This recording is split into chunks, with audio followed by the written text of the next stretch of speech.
which the name literally means the country of mountains. And growing up in Macedonia, I really took nature for granted. I didn't really understand what it means to have lush forest, what it means to have space for the rivers, what it means to have healthy and fertile soils. Until I experienced flooding myself 2 times, once in my country in Macedonia, and once here in the Netherlands. And that really made me thinking, how can these 2 countries that are so different from each other, politically, culturally, economically, still fight the same challenges? Well, of course, climate change. And in our story, we call it Mr. Monster. You can see his creepy little eyes in the slide behind me.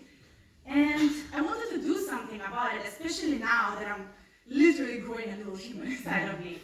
And we all do. And that's why I decided to move to the Netherlands, the country of the best water engineers.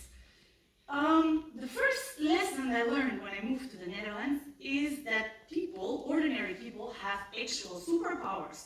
Yeah, so let's take Noortje and Lotte and Janneke, Natasha, Kees and Jan. Don't laugh, I gave them the most Dutch names ever. It's part of my integration process here in the Netherlands. And they can actually form the Climate Avengers Club. And they can fight Mr. Monster. The battlefield is, of course, the place where they walk their dogs, the place where they like to work, their home, the place they know best. And the only thing that they need is a weapon. But that weapon needs to come with an instruction manual. In our case, the weapon are the nature-based solutions.